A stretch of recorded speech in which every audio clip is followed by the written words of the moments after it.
Hello and welcome to another edition of Press Pass on GNAT-TV.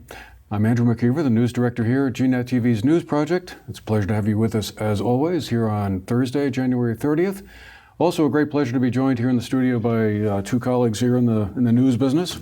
Luke Nathan is a reporter who writes for the Bennington Banner and Manchester Journal, and Darren Marcy is the managing editor of the Manchester Journal.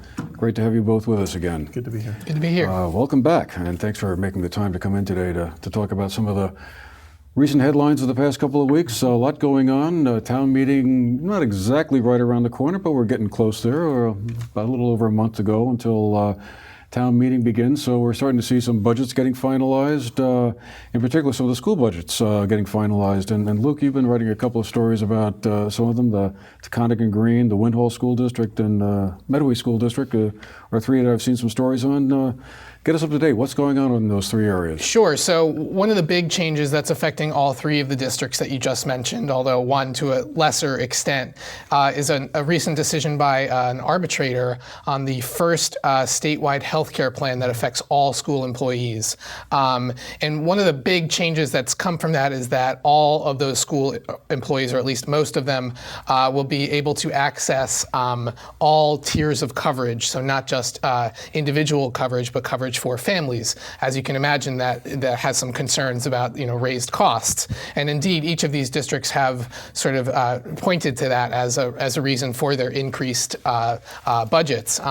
In T&G, which is planning on a $33.5 million budget, which is a 4% increase over the current year, they are saying that they're already budgeting for $100,000 or a little over $100,000 in increased healthcare costs, but they say that the increase could be more than that if everybody, all support staff who are now eligible for higher tiers of coverage make that switch or upgrade, so to speak. So it's too early to know really how many people might take it. A lot of people might, or not so many, and numbers are going to be hard to figure. That's right. Yeah. So they're they're planning for some increase, but they're not planning for the worst case scenario. I mean, maybe they're prepared if that happens, but they're not sure exactly how much to project on that front.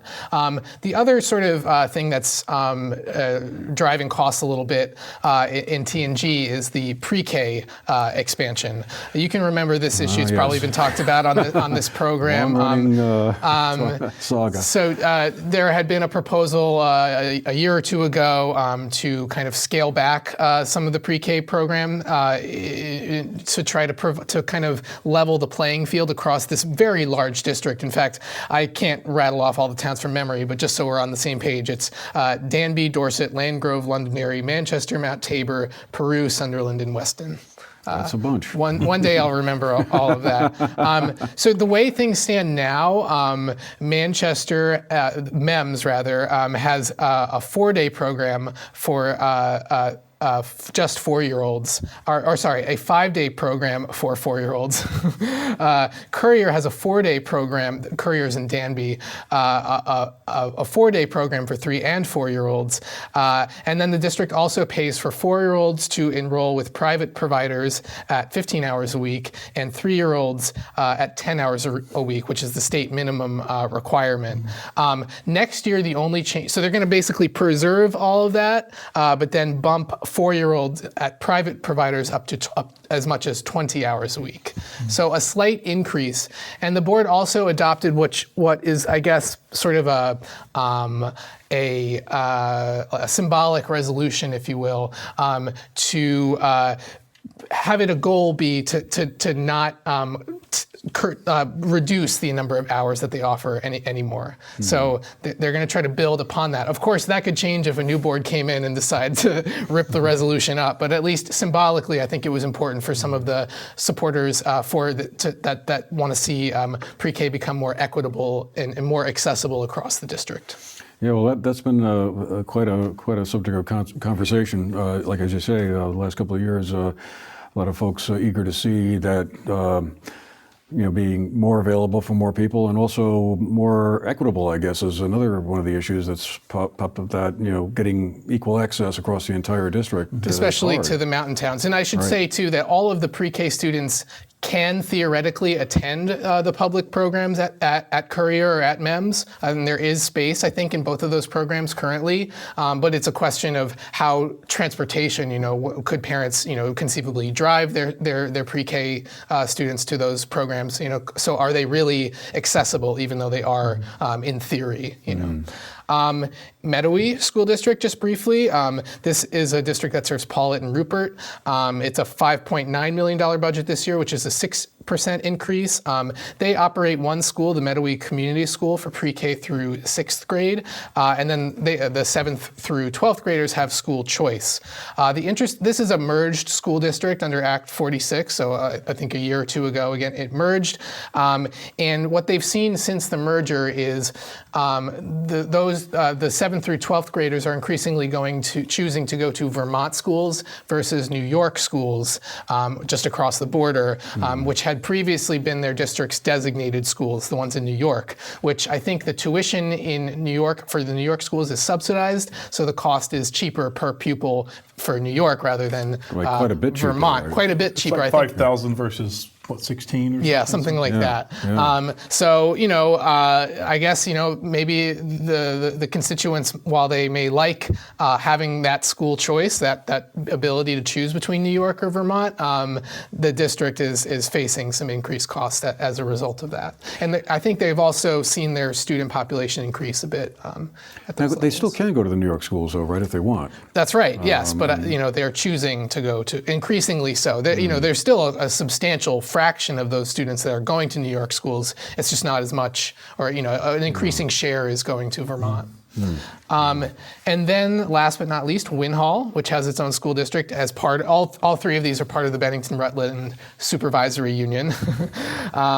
They're seeing a 12.7% increase to a $3.8 million budget, which the board chair said falls kind of within their historic kind of rate of increase. The healthcare issue won't affect them as much because they do not operate a school. But they still have to pay kind of their share of the supervisory union administrative costs. So they're seeing some increases as far as healthcare, but not as much. They're also seeing a steady increase in students.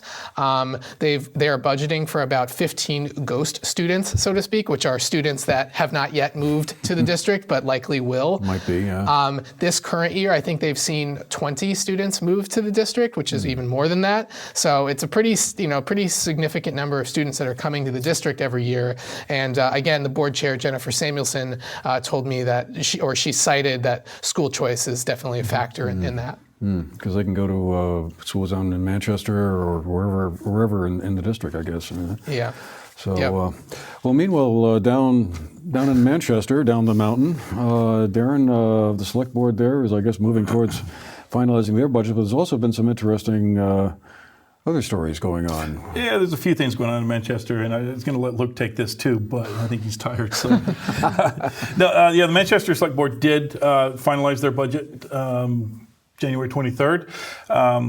They've been picking at it a little bit for the last couple of weeks. Talking with the Select Board Chairman Ivan Beatty, and he says, "I'm not quite as stingy as I used to be." He said, "But I still look at every line," and he's looking for ways to save.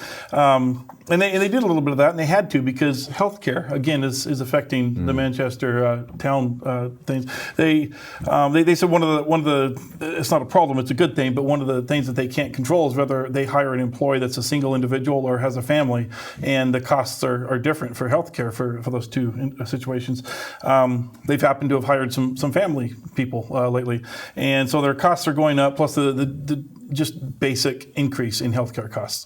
I think the number was something like 24% just for healthcare in there. Wow. Yeah, in that line item. That drove the overall cost for their employee costs up 14%. Ironically, their payroll costs are down 0.5%. So you can see what's driving that cost. So they spent quite a bit of time in the last few weeks looking for ways to offset some of those numbers, and they've done it. And they've done it despite the fact that they've actually are adding money to the budget this year. I think it's up. Spending is up something close to $1 million, but they're offsetting that with close to $1 million and almost $1 million in new and increased revenues. the local option tax is a real big deal in Manchester. The amount of tax that people pay on their property is nowhere near what the town spends, and the difference is made up of that local option tax. That being a destination community, there's a lot of rooms and meals tax money that flows into this community that pays for a lot of services, and so that's a very fortunate thing to be spending money that you didn't have to take from one of your neighbors. But they've pinched their pennies. They've maximized everything they could, and they've come up with a budget that is about 3.5%, or 3.25% above what it was last year.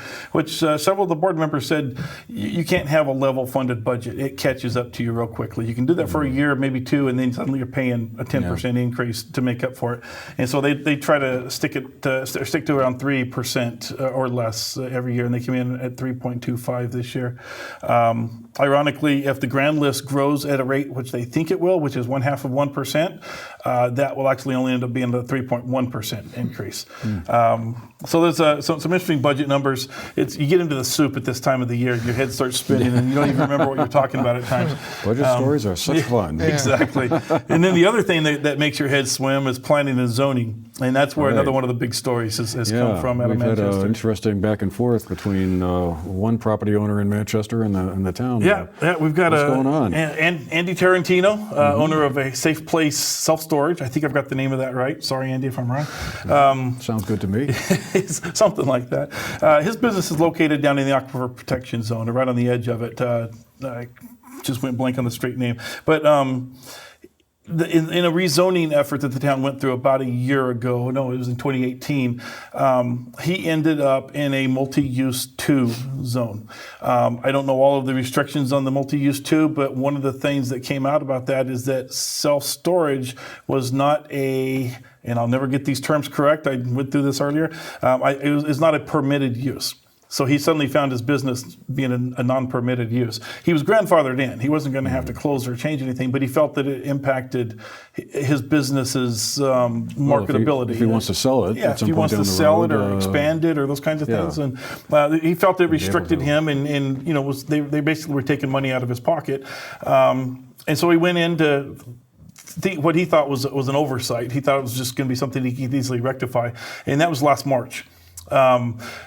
Recently, in the past week or so, the Planning and Zoning Commission has, I may have the name of that committee wrong, Planning and Zoning Board. The Planning Commission. Planning Commission, that's right. They actually changed and made that, at least on a temporary basis, a conforming use. Okay. So he got what he wanted finally, but he has been chasing this with attorney fees and a land use specialist. I can't remember exactly what that title is, but he's hired a couple of guys that have been working toward this for him. And his attorney, Jim Dingle, would not put a dollar figure on it for me yesterday, but Andy has been using the number $14,000 that he wants the town to now reimburse him for his costs for pursuing this. It gets a little sticky because he's accused a couple of town employees of not playing fair. Right. So he's, there were some emails and some text messages. The town says they're just doing their job, looking out for town's best interest, sharing information, those kinds of things. Mr. Tarantino thought it was some back channel things to block his efforts and those kinds of things. It's been a little, Select Board Chairman, Mr. Beatty, said there's been a lot of noise around this issue. Yeah, there sure has. Yeah, Mr. Tarantino started a petition, got like 250, 60 signatures on it, riled some folks up in town, thinks the town's out to get him. And it's basically a resolved issue now, though, with the change in the zoning. So now what's left is for Mr. Tarantino to seek reimbursement for his costs and see what happens there. Oh, okay. Well, to be continued then. Yeah. Well, meanwhile, Luke, down the road in Arlington, we have an interesting story going on there around the town administrator position that voters approved last year during town meeting voting. And the question has always kind of been out there as to whether or not this is a part-time or a full-time position. seems like half the select board there seems to think it's a full-time job. The other half seems to think, no, it's a part-time position, or at least that's where we should start and see how that goes. But it's going to come up. I guess they had hoped to fill a position by January 1st, but the 3 finalists, for one reason or another, didn't work out. So now sounds like we're back to square one again. Still debating the part-time versus full-time role. That's right. So we are still debating that. The select board had established a committee that's still intact, I guess, to search for candidates and do the interviews and then forward the finalists to the select board. They ended up having no finalists to really forward to the select board. And one of the members of the committee, who's also a select board member, Matthew Bykowski, basically said that he basically attributed the part-time stipulation to that. He said that's why they couldn't, get a candidate that they found, qualified.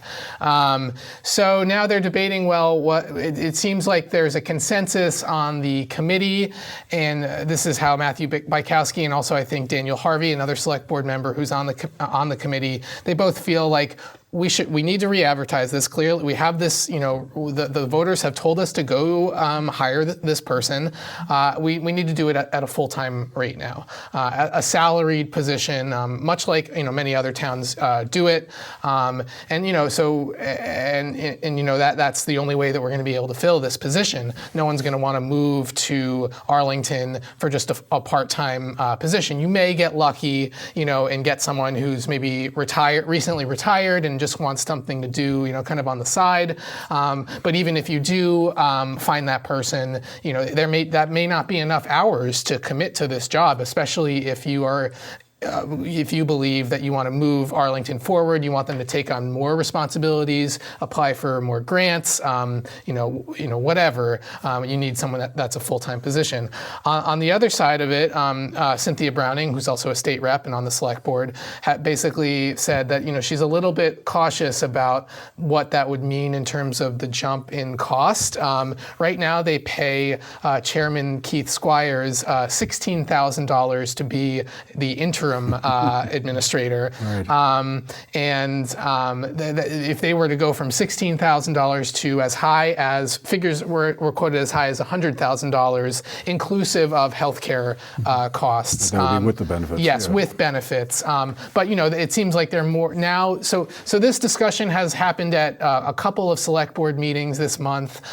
They haven't come to a final decision. They've now said that they're going to hold a joint meeting with the select with the advisory search committee to talk it out more. But it seems like there's at least some support, save for maybe Cynthia Browning, although she may come around to some sort of compromise, and Keith Squires, who has said at a previous meeting that he doesn't think that there's enough work to be done to warrant the full-time position.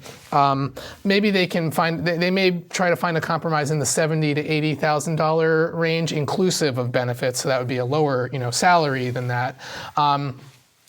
One other thing, they have a placeholder in the budget that they have not yet adopted of $50,000, which was supposed to be a part-time, cover a part-time position with a little bit of money for training and stuff like that. That may be the amount that they will use, even if it becomes a full-time position. Just given that it's the end of January now, they may they're going to have to re-advertise the position. They're going to have to interview candidates. It may be months before they hire a new town administrator, assuming they get someone this time. So they'll only have conceivably half of a year to work. So it's not moot because it would still be.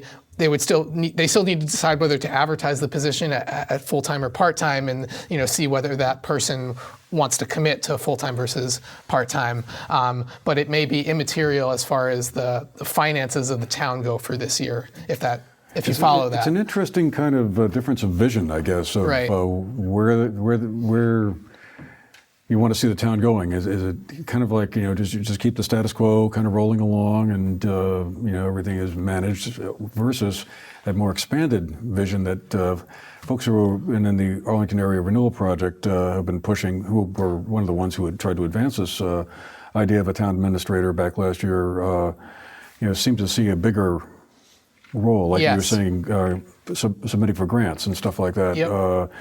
That right now, I guess the town isn't really. Or the town at least has to rely on volunteers who may try to pitch in or kind of lead these things on a more kind of less centrally planned kind of way, you might say. May or may not be experienced at it. Right, right.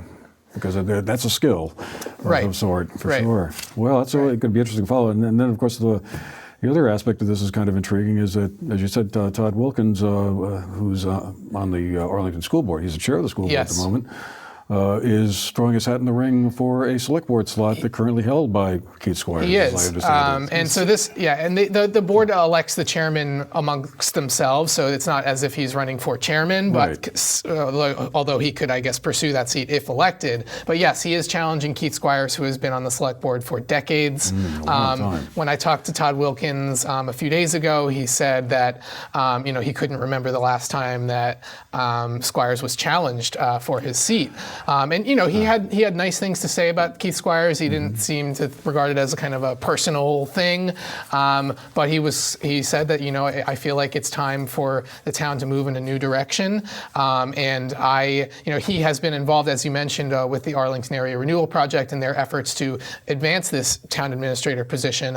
He was on the governance committee of the Arlington Area Renewal Project, kind of advancing that vision. And so it's very interesting that he is challenging Keith Squires, who has already said at a recent board meeting that he doesn't envision himself staying in that position for very long. I did reach out to him this week as well, and I didn't hear back, but I expect to talk to him at some point about how he sees this challenge.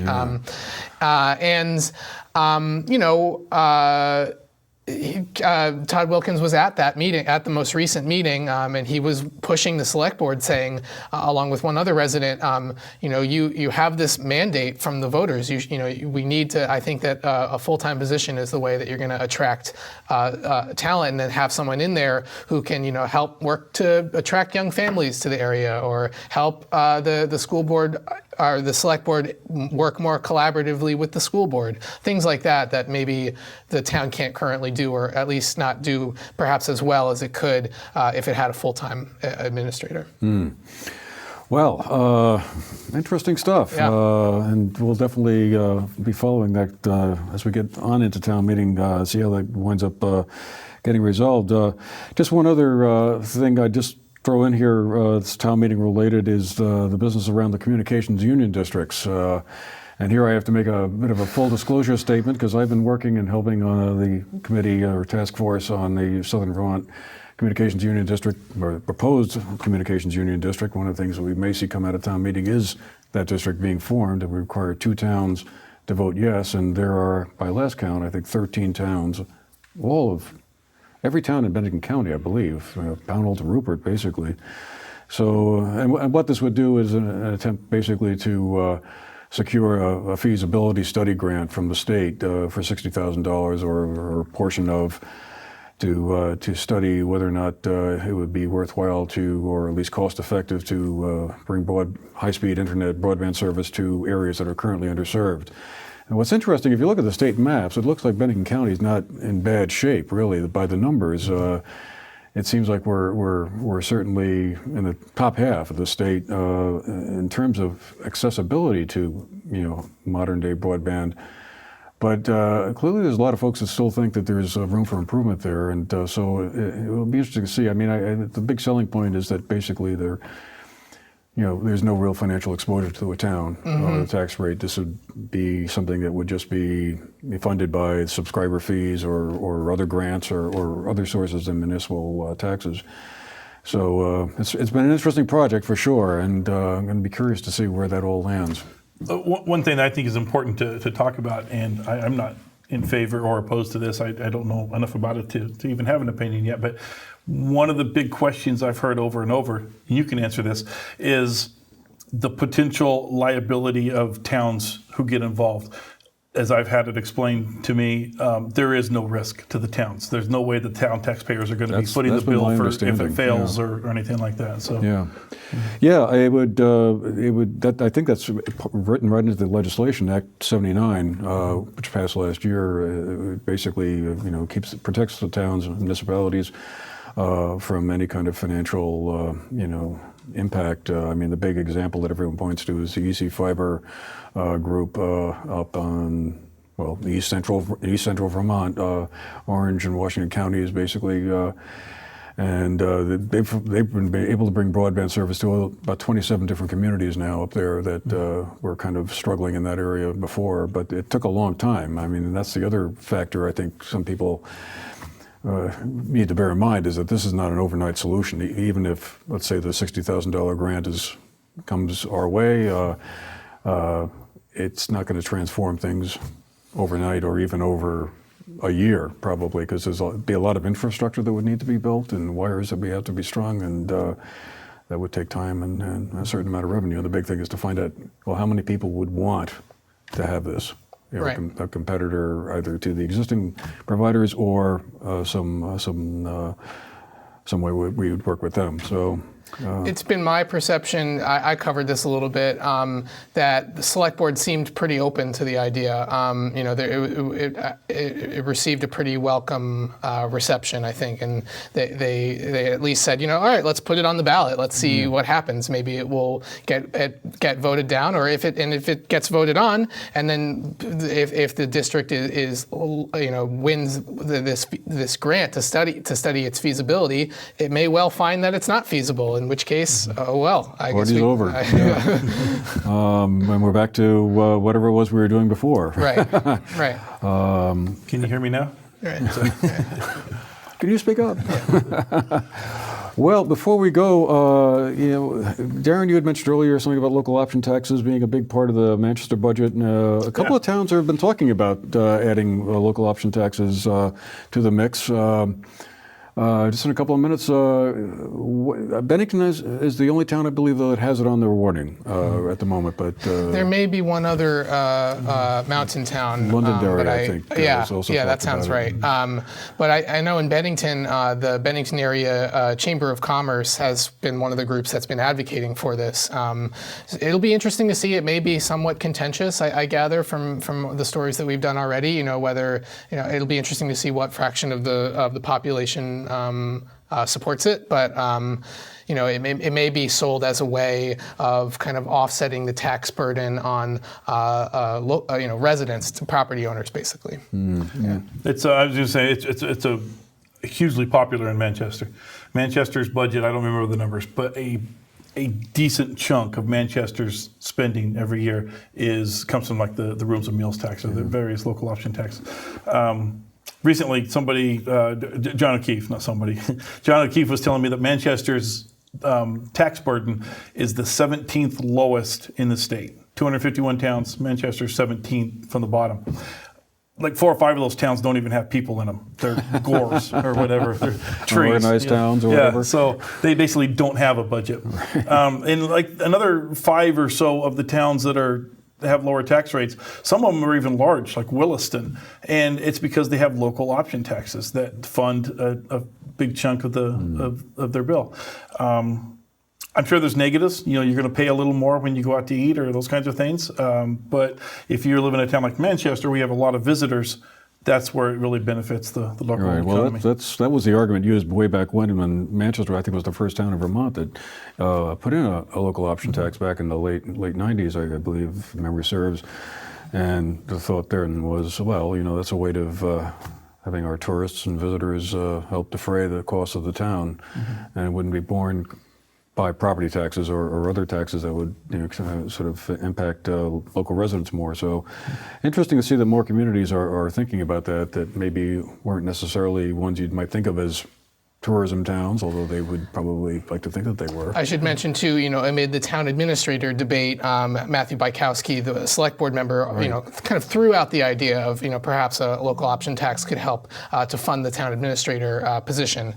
I don't know, it didn't progress beyond that, and I don't know whether they'll pursue it or not, but it was at least talked about as a possibility. Well, that's about all we got time for today. I want to thank you both for coming in and bringing us up to speed and all that's going on around the North Shire, and we'll have you back in real soon to thanks for putting up with us. Figure out what happened at town meeting. Sure. Thank you. And thank all of you for being with us again. We'll look forward to seeing you the next time, and meanwhile, have a great day.